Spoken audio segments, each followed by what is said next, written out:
Bem-vindos! Hoje o nosso mergulho vai ser num conjunto de fontes bem específicos, sabe? Comentários de Bíblias de estudo sobre um único capítulo de um livro antigo, Deuteronômio 19.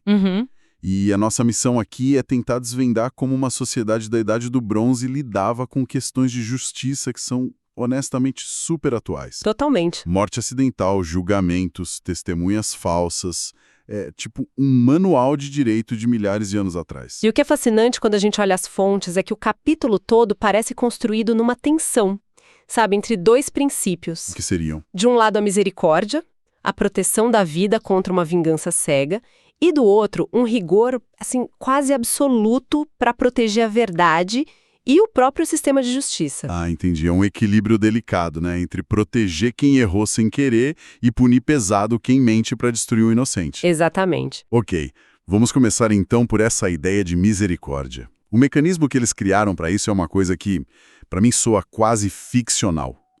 Cidades inteiras designadas como refúgio. Sim. O que era isso exatamente? As fontes falam em santuário, mas parece bem mais prático do que só um lugar sagrado. E era um mecanismo legal e físico. E a distinção crucial que as fontes deixam muito clara é que essas cidades eram só para o homicida não intencional. Ah, então peraí. Só para quem matou por acidente? Isso, o que a gente hoje chamaria de homicídio culposo. Não era, de jeito nenhum, um porto seguro para o assassino premeditado. O contexto todo é a figura do vingador do sangue. Certo, o Vingador do Sangue. Essa figura sempre me pareceu saída de um filme. Era mesmo um papel social, assim, estabelecido? Era. E é crucial entender que isso não era visto como barbárie, sabe? Era uma forma primitiva de justiça. Como assim? Pensa numa sociedade sem polícia centralizada. A vingança de sangue era o que garantia que um crime não ficasse impune. Servia como um grande dissuasor. Entendi. O problema é que não diferenciava, né? Exato. Para esse sistema, um assassinato a sangue frio e um acidente trágico, a perda era a mesma. As cidades de refúgio são a primeira tentativa de botar uma pausa nisso, de forçar uma análise da intenção. E aqui é onde fica realmente interessante. O texto não fica só na teoria. Ele dá um exemplo super vívido. O do lenhador. Isso. O caso do homem que vai com o vizinho cortar lenha. Aí, no meio do trabalho, o ferro do machado escapa do cabo, voa e atinge o outro. Mata. É um acidente terrível. E a lei diz que essa pessoa tem que correr para uma dessas cidades para se salvar. Esse exemplo torna tudo tão concreto, né? Totalmente. Ele coloca a lei no chão de fábrica, por assim dizer. E levanta umas questões. Por exemplo, e se o dono do machado fosse conhecido por ser negligente? Por nunca cuidar das ferramentas? Boa pergunta. A lei ainda o protegeria? Provavelmente sim, a princípio. Porque o objetivo imediato era parar a violência.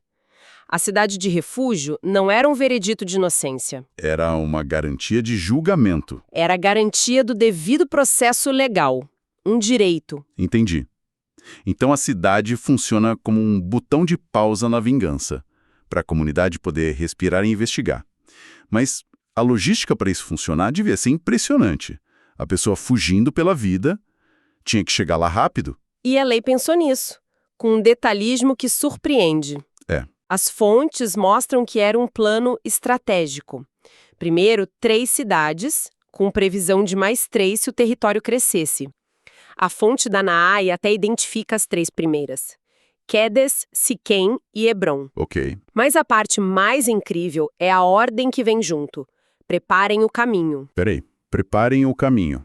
Isso significa, tipo, estradas. Significa exatamente isso. A lei não era só um princípio, era um manual de engenharia civil. Não acredito. As estradas para as cidades de refúgio tinham que ser mantidas, largas, bem sinalizadas, sem obstáculos.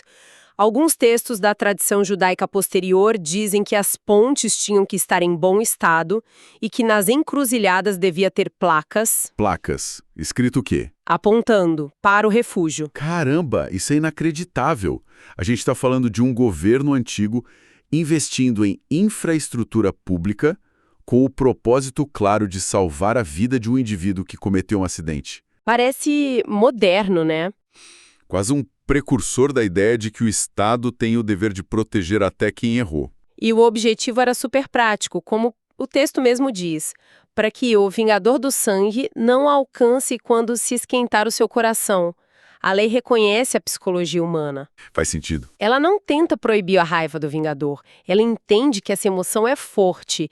Em vez disso, ela constrói um quebra-mar, sabe? Para essa onda não destruir tudo antes que a razão possa intervir. A cidade de refúgio esfriava os ânimos. Exato.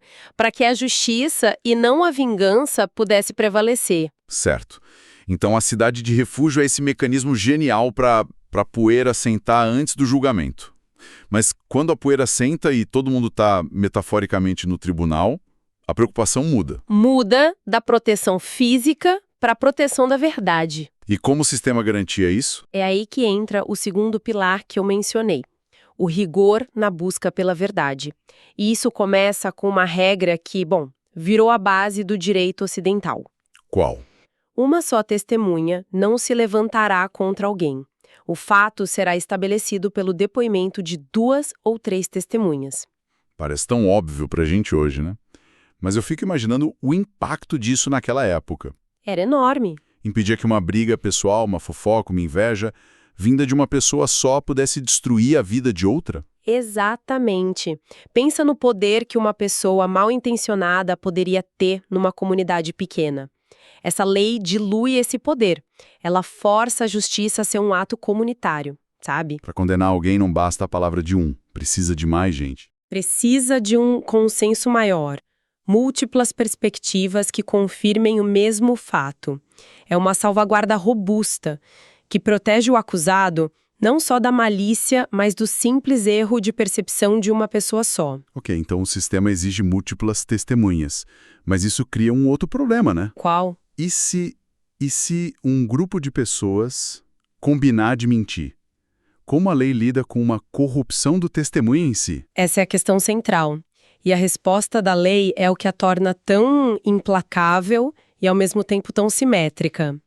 O perjúrio não era uma ofensa menor. A consequência era drástica.